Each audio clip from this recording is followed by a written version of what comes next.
মাননীয় সদস্য জনাব পঙ্কজ নাথ বরিশাল 4 2 মিনিট।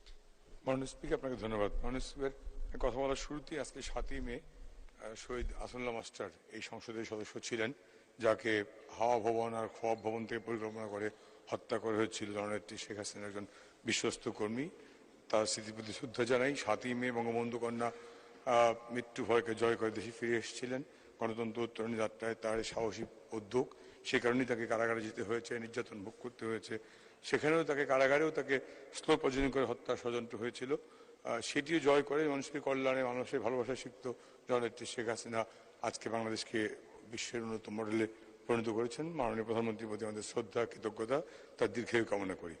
আমি মাননীয় প্রধানমন্ত্রী এবার স্বতন্ত্র সংসদ সদস্য এখানে দাঁড়িয়ে আইনটা পড়তে গিয়ে যদি খটকা লেগেছে, আমার নির্বাচনী এলাকায় দুটি ঘটনার জন্য আমি নোটিশটা দিয়েছি। সেটি হচ্ছে যে, যেমন এখানে ইউনিয়ন পরিষদের চেয়ারম্যান সাহেব হবেন গ্রাম আদালতের প্রধান।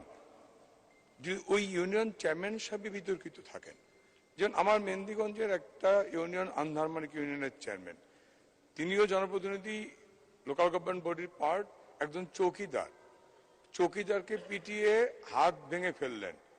থানায় পুলিশ মামলা নিল না, কোর্টে মামলা হলো, পুলিশ তদন্ত করে রিপোর্ট দিল, চার্জশিট দিল।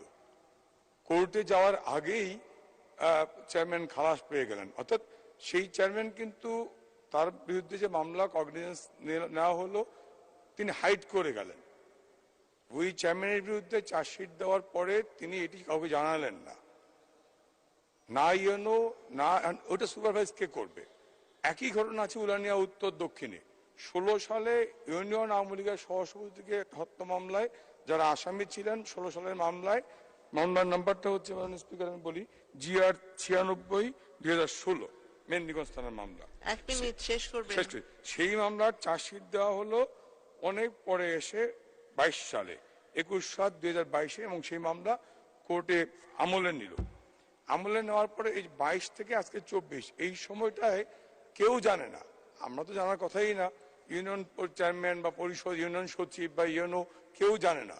যখন এক পর্যায়ে বাদী এসে মন্ত্রণালয়ের দৃষ্টি আকর্ষণ করলেন, মন্ত্রী মহোদয় এই ইউনিয়ন পরিষদের বিদ্যমান আইনে 34 ধারায় স্পষ্ট উল্লেখ থাকার পরেও তিনি কেন জানি সেটি পাঠিয়ে দিলেন আইন মন্ত্রণালয়ের মতামতের জন্য। এখন যেই চেয়ারম্যান তার নিজের দ্বন্দ্ব, নিজের অপরাধ গোপন করে রাখেন, তিনি কিভাবে ওই একটা গ্রামীণ আদালতের চেয়ারম্যান হবেন? আমি সেই কারণেই বলেছি এই বিষয়টি, ওই বিকল্প কোনো ভাবনা আছে কিনা, বিকল্প কোনো পথ আছে কিনা, সেটি জনমত জরিপে পাঠানো যেতে পারে, অথবা আরেকটু বৃহৎ ভাবনা রেখে একেবারেই ফরমাইশি ব্যুরোক্রেসি দিয়ে, যেখানে ক্যাটাগরিক্যালি ইউনিয়ন পরিষদ আইনে বলা আছে 34 ধারায় যে চার্জশিট বুক। জি, ধন্যবাদ।